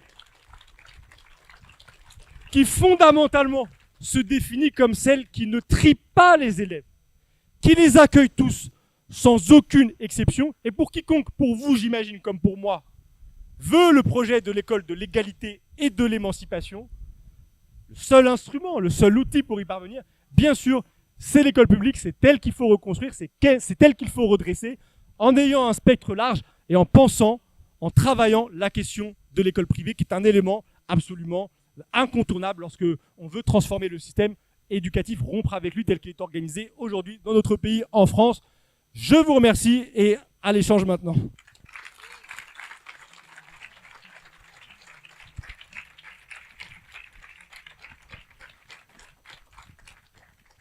Merci beaucoup. Alors, il y a énormément de questions que je vais essayer de regrouper. La première, pourquoi l'État subventionne des établissements privés? Quel est son intérêt? Est-ce que... Oui. Alors, peut-être, juste avant de répondre à cette question, je voulais juste revenir sur Stanislas. Parce que je regardais là le dossier d'inscription et il y a toujours une case qui demande religion, date de baptême et lieu, date de première communion et lieu, date de confirmation et lieu, mais quand même en italique il y a écrit « Vous consentez en renseignant la rubrique ci-dessus au traitement des données, vous n'êtes pas obligé de le faire, etc. » Et en tête du dossier, il est également demandé dans quelle série du lycée A, B ou C les élèves veulent être. Sauf que ces séries, elles ont été supprimées par la réforme Blanquer il y a 4-5 ans, et c'est également une des spécificités du privé de pouvoir s'affranchir de réformes, notamment la réforme du lycée qui a supprimé les séries, mais qui existe toujours à Stanislas. Et aussi sur cette question d'omerta, et comme ça permet de faire la transition, sur Stanislas, c'est d'autant plus difficile, j'imagine, de critiquer pour certains responsables politiques, que par exemple, si Gérard Larcher veut faire une séance de natation, il y a un accord qui lie le Sénat et la piscine de Stanislas, et donc les sénateurs peuvent aller à Stanislas faire de la natation, ou même utiliser le gymnase. Donc je suis pas sûr que Gérard Larcher le fasse beaucoup, mais pour les autres. Alors, donc pourquoi l'État subventionne le privé? Alors, au départ, en 1959, c'est donc il y a la réforme Berthoin, il y a qui augmente l'âge de scolarisation obligatoire. Il y a une explosion démographique aussi. Et donc, en réalité, à la fin des années 50, le public ne peut pas absorber l'ensemble des élèves qui arrivent à âge d'être scolarisés. Et donc, c'est un moyen pour l'État de déléguer effectivement et d'absorber cette massification scolaire. Alors ensuite, il y a un statu quo qui s'est instauré. Et quand il y a eu des tentatives un petit peu de revenir sur ce statu quo, on n'en a pas parlé, ou il me semble qu'on n'a pas parlé de 1984, quand Savary, ministre socialiste, veut réformer les modalités d'association du privé avec l'État. Il y a des manifestations qui sont un peu l'équivalent de la manif pour tous au début des années 2010, des manifestations extrêmement importantes de la part de la droite. Et ça aboutit, entre autres choses, à la démission du gouvernement de Pierre Mauroy quelques mois plus tard. Donc l'omerta, elle s'explique aussi de cette raison, et donc il y a ce statu quo, mais peut-être que vous voulez compléter. Savary, quand il arrive en 81, il fait deux choses importantes. Il met en place la politique de l'éducation prioritaire, d'une part, puisqu'il y a effectivement des écoles et des collèges qui commencent déjà à être ségrégés, donc vous voyez, ça date pas d'hier. Et effectivement, en 84, il veut mettre en place un service public, laïque et unifié. Et il y a une opposition très forte qui lui vaudra son poste, puisque le gouvernement tombe, mais le ministre part aussi. Et depuis, effectivement, c'est une question taboue. Et effectivement, il y a aussi le fait de dire vous allez réveiller la garde scolaire, alors qu'en fait, je dirais, la guerre sociale, la guerre des classes, elle existe en fait. Voilà. Sur la loi Debré, il y a plein de trucs très intéressants dedans. Moi, je l'ai découverte en fait en faisant ce rapport. Je vous parle très franchement parce que on est là pour ça. On a longtemps défendu l'abrogation de la loi Debré, nous, la France Insoumise, comme mot d'ordre politique. Bien sûr, je pourrais, d'un certain point de vue, continuer à porter cette revendication intellectuellement. Je comprends parfaitement, politiquement, je comprends parfaitement l'horizon que cela dessine. Mais quand on lit la loi Debré, on peut considérer qu'aujourd'hui, son application stricte, elle serait protectrice, elle peut être un point d'appui dans le cadre du rapport de force qui est à l'heure avec l'école privée pour renverser le curseur et revenir sur une conquête de terrain par rapport à ses intérêts. La loi Debré, elle est intéressante de plein de points de vue. notamment parce qu'elle a un article qui prévoit l'intégration des établissements privés dans l'enseignement public. Elle en prévoit les modalités. Elle est pensée au départ comme une loi de transition, dans un contexte très particulier de massification, d'écoles publiques qui étaient en difficulté à l'époque, où il faut accueillir beaucoup de nouveaux élèves, et dans un contexte où il y a un besoin d'enseignement confessionnel, beaucoup plus important dans une société qui est moins sécularisée que la nôtre. Aujourd'hui, ce qui motive les familles qui scolarisent leurs élèves dans l'école privée, ça n'est quasiment jamais l'accès à un enseignement confessionnel. C'est en fait la recherche d'un entre-soi social. Donc ça, c'est l'explication à pourquoi est-ce que l'école privée continue d'exister aujourd'hui. Moi, je crois pour des raisons sociales d'abord, mais aussi parce qu'elle protège l'école privée, les enfants des élites politiques, économiques du pays, des affres de la politique que ces mêmes élites conduisent pour détruire l'école publique. L'école privée, elle permet le sabordage de l'école publique parce qu'elle permet à une partie des élèves d'être sauvés des désastres qui sont ceux des politiques gouvernementales qu'on dit depuis maintenant aller au moins 15 ans pour généraliser et pas rentrer dans trop de détails. Donc sa fonction sociale aujourd'hui, c'est celle de protéger les enfants d'un certain monde. Il y a plein d'exceptions, il faudrait nuancer ça de plein de façons parce que c'est vrai qu'il existe aussi des établissements privés sous contrat qui accueillent des élèves issus de milieux très défavorisés, c'est vrai, mais c'est super marginal. La réalité, et Youssef le dit, c'est qu'à Paris, dans les grandes métropoles, dans les villes moyennes, mais même dans la ruralité parfois, sauf dans le Grand Ouest, en Bretagne, qui a une dimension historique et des contextes particuliers, le privé, il est très ségrégateur sur le plan social et c'est sa raison d'être au fond. Et il faut dire aussi que le privé sert aussi de recours pour des élèves de classes favorisées qui n'ont pas forcément une bonne orientation scolaire. C'est-à-dire que quand vous avez des enfants de milieux favorisés qui ne sont pas bons élèves et qui a un verdict scolaire, notamment une orientation par exemple en lycée professionnel, le recours au privé est une planche de salut en fait. Il faut le dire aussi ça. Et évidemment, les familles populaires, elles n'ont pas ce type de recours, puisque financièrement, elles ne peuvent pas se payer l'éducation privée.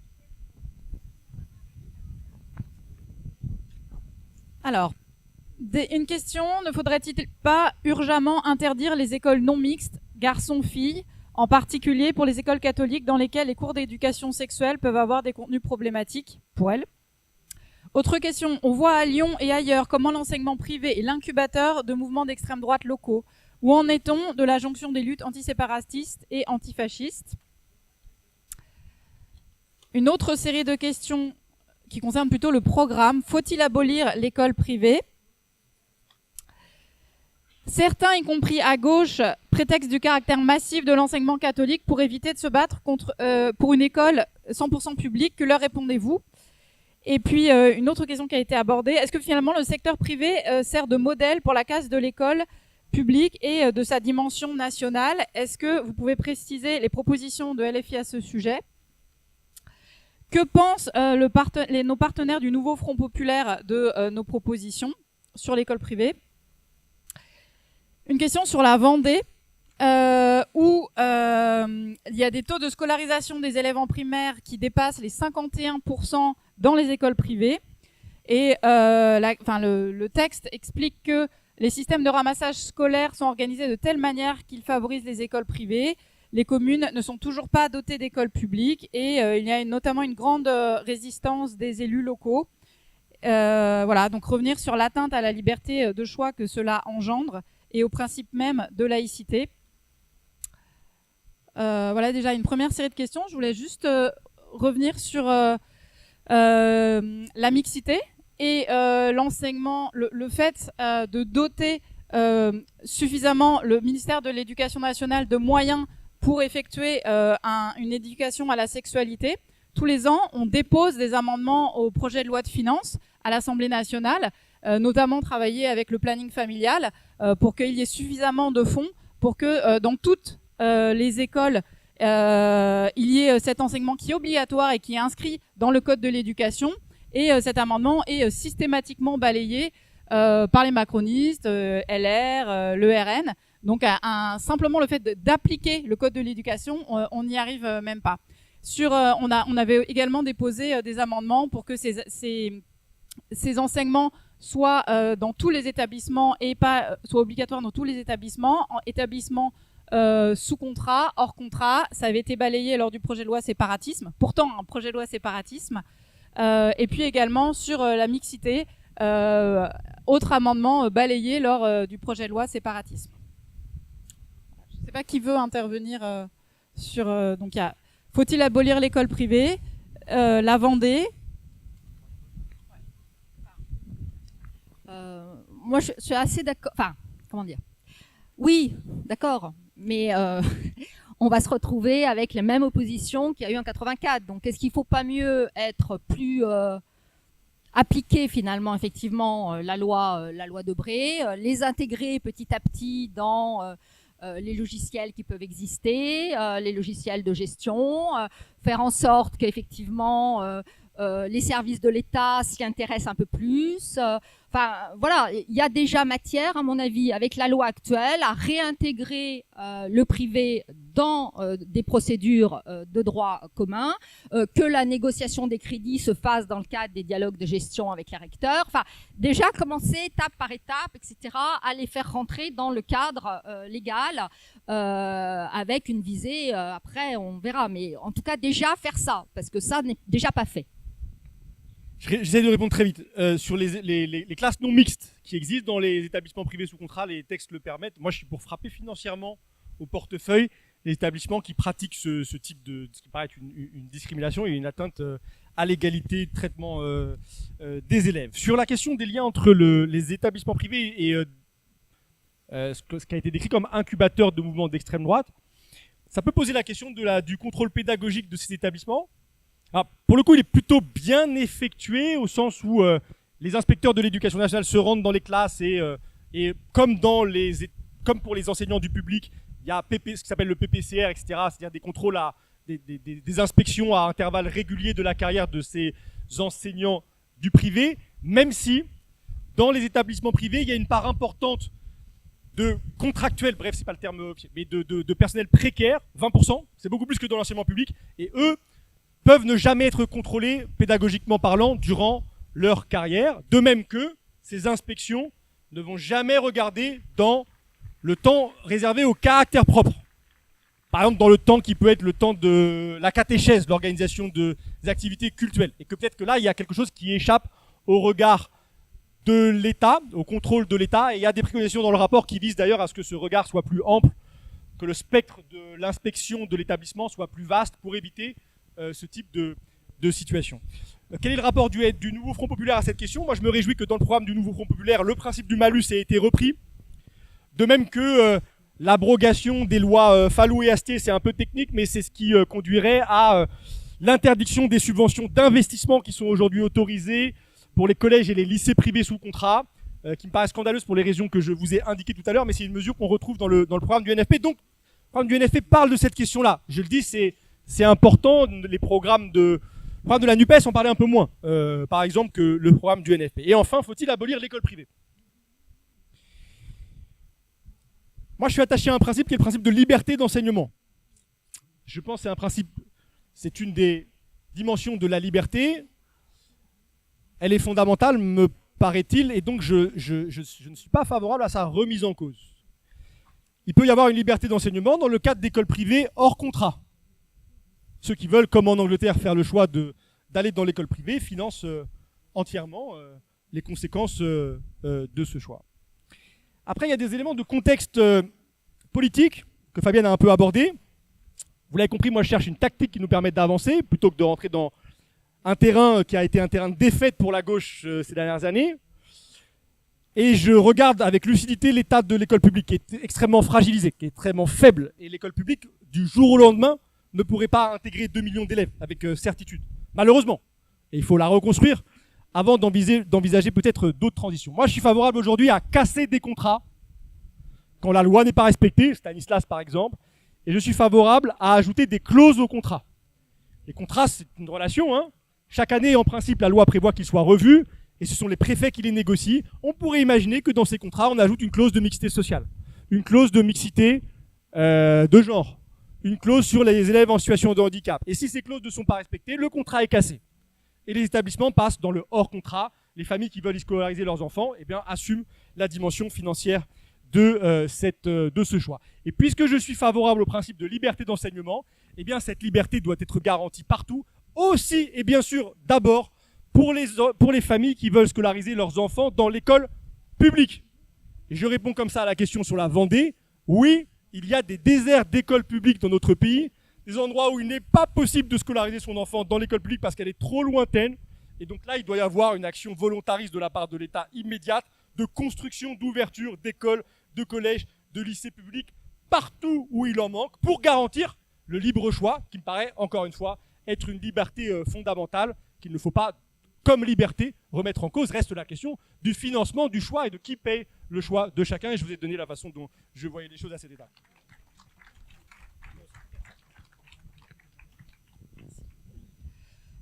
Alors, plusieurs questions. Vous dites que d'après la loi, l'école privée ne doit pas faire de distinction financière des élèves. Dans ce cas-là, le fait d'avoir des frais d'inscription, n'est-ce pas contraire à la loi? Quelles sont les obligations des établissements privés sous contrat quant aux circulaires de l'éducation nationale? Donc on revient dans cette question sur l'obligation d'éducation à la sexualité. Et puis aussi, pourquoi le privé peut-il s'affranchir de la mise en place des groupes de niveau? C'est une bonne question, c'est-à-dire que quand Delors m'a dit qu'il ne mettrait pas en place les groupes de niveau parce qu'il n'avait pas les moyens de le faire, personne n'est intervenu au niveau du ministère pour lui dire que, en fait, il n'avait pas le choix. C'est une orientation nationale et il devrait le faire. Et je ne sais pas où en est effectivement au niveau du privé la mise en place des groupes de niveau. Il en a été de même, on vous l'a dit, pour les rythmes scolaires. La loi sur les rythmes scolaires, au moment où elle a été adoptée, n'a pas été appliquée dans les écoles du privé. Donc, on en revient toujours aussi à la question du contrôle, en fait, les circulaires. Elles ne valent que si elles sont contrôlées, que si elles sont mises en œuvre. Et la question de l'accompagnement n'existe pas, en fait, pour le privé, puisque le privé est suivi par les directions financières. La direction financière du ministère et dans les rectorats, c'est à peu près la même chose. Donc, d'une certaine manière, le privé est autonome. Hein. Il est, je dirais, il n'est pas privé parce qu'il a 75% financé par les crédits publics, mais il est complètement libre. Là, pour le coup, il est libre de toute contrainte et de tout contrôle. Et ça, c'est vraiment un vrai sujet.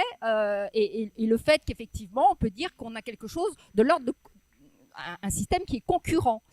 Je voudrais aussi ajouter quelque chose, parce qu'on n'a pas regardé du côté de l'étranger, mais on cite souvent la Finlande, en disant que la Finlande, ils ont des résultats exceptionnels à PISA, etc., à leurs écoles. Mais ce qu'il faut dire pour la Finlande, et ce qu'on ne dit jamais, c'est que les écoles privées sont financées sur des fonds privés et qu'il n'y a que 3% des élèves qui sont dans les établissements privés. Et que donc peut-être que la performance du système finlandais peut être aussi à trouver du côté de ce non-financement du privé sur des fonds publics et le fait également que les établissements scolaires finlandais sont mixtes socialement. Donc évidemment, il y a une autonomie des établissements, mais il y a aussi une mixité scolaire et sociale. Par ailleurs, pointer la mixité sociale, oui, mais vous pouvez très bien avoir un établissement mixte qui organise des classes qui ne sont pas mixtes scolairement et donc pas mixtes socialement, puisqu'on sait très bien qu'en France, il y a un lien très fort entre l'origine sociale et le niveau scolaire des élèves. Donc, il ne faut pas que la mixité sociale s'arrête à la porte des classes. Il faut aussi veiller à ce que les classes, elles soient mixtes scolairement. Ce qu'on appelle dans le jargon de l'éducation nationale l'hétérogénéité des classes. Parce que faire réussir l'ensemble des élèves, c'est les faire réussir tous, y compris les élèves qui ont des difficultés d'apprentissage.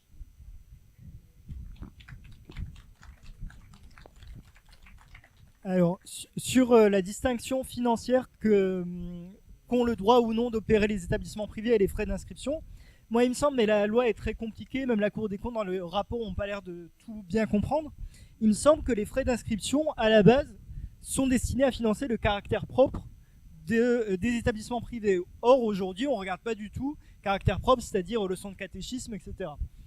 Or, aujourd'hui, on ne vérifie pas du tout que ces frais d'inscription sont destinés uniquement à financer ce caractère propre et ne servent pas à faire une certaine ségrégation selon le revenu des familles. Et je voulais juste ajouter un petit point sur la difficulté politique de réformer le privé. Donc Papendiaï, l'ancien ministre de l'Éducation nationale, a tenté de le faire. Il avait annoncé une réforme, il l'a décalée de plusieurs mois. Et puis un jour, il a dit il y aura une grande conférence de presse, disons le 13 mai, je ne sais plus, en 2023. La veille de la conférence de presse, on apprend qu'il n'y aura pas de conférence de presse parce que Macron parle le même jour. Et en fait, la veille au soir du pont de l'Ascension, on voit sur une brève du site du ministère de l'Éducation nationale qu'un accord a été signé avec le privé. Donc en fait, ça a été tellement compliqué pour lui qu'il a essayé de faire en sorte que ça ne s'ébruite pas du tout. Et puis parce que aussi la portée de ce qu'il voulait faire a été fortement réduite. Et d'ailleurs, quelques semaines plus tard, il était débarqué du ministère de l'Éducation nationale. Sur la question des obligations auxquelles ne sont pas astreintes les établissements privés sous contrat, il y en a une qui m'a particulièrement choqué, que j'ai découverte dans le cadre de ce travail. C'est la question du droit des élèves, de ces établissements privés-là. C'est-à-dire que ces élèves ne sont pas protégés quand une procédure disciplinaire est engagée contre eux, procédure pouvant conduire à leur exclusion. Dans les établissements publics, le Code de l'éducation prévoit par exemple qu'un élève peut être accompagné d'un avocat dans le cas de conseil de discipline. Ce droit à la défense ne vaut pas dans les établissements privés sous contrat. Et dans ces établissements, les décisions pouvant conduire à l'exclusion des élèves, elles ne sont donc pas fondées sur le respect des droits de la défense, elles peuvent reposer sur l'arbitraire, et il y a un caractère absolument opaque des conditions de la décision. Et ceci me paraît d'autant plus grave que ces procédures disciplinaires sont en vérité souvent utilisées pour se débarrasser des élèves en difficulté scolaire, de façon à présenter des taux de réussite au brevet, au baccalauréat, qui vont être attractifs, qui vont donner de la valeur à l'établissement, dans des logiques de marque. Et peut-être que c'est là-dessus que je voudrais conclure. Un des éléments les plus choquants pour moi, c'est de voir des établissements qui reçoivent beaucoup d'argent public, vous l'avez compris, mais qui ne contribuent pas à ce que je pourrais appeler comme à l'effort éducatif de la nation. Ils n'y contribuent pas. Ils se débarrassent de la difficulté éducative. Ils se débarrassent de la difficulté pédagogique en évinçant les élèves en difficulté scolaire et en laissant l'école publique les recevoir et l'école publique faire l'effort de les élever, de les éduquer, comme au fond, cela devrait aussi être la mission des établissements d'enseignement privé dès lors qu'ils sont sous contrat. Et il y a là quelque chose de particulièrement choquant de mon point de vue, et qui doit peut-être nous rappeler une chose, et c'est la dernière, et on doit s'arrêter là parce qu'on arrive à la fin, c'est que c'est l'école publique qui est sur le plan éducatif la plus performante en France. L'ADEP, le ministère de l'Éducation nationale, mesure au fond la valeur ajoutée éducative des établissements, et elle montre qu'à l'échelle nationale, ce sont les établissements publics qui amènent plus loin, tendanciellement, les élèves qui les fréquentent que les établissements privés. Pour résumer, ceux qui rentrent dans le privé généralement et ceux qui y restent surtout, ils n'ont pas de difficultés scolaires et donc ils en sortent diplômés et bien diplômés. Mais finalement, ils sont sur un plateau. Tandis que ceux qui sont dans l'école publique, même s'ils partent de très bas, ils sont amenés un peu plus haut, parfois très haut, mais tendanciellement, ils progressent davantage dans l'établissement public que dans l'établissement privé. C'est très important parce que, on l'a dit tout à l'heure, il y a des représentations, celle d'une école privée qui serait plus performante, qui serait meilleure. En vérité, ça n'est statistiquement pas le cas. C'est démontré par des chercheurs, par l'éducation nationale elle-même à travers les publications de l'ADEP. Voilà, on s'arrête là sur ce salut à l'école publique et à ses personnels pour leur travail remarquable. Merci à toutes et à tous.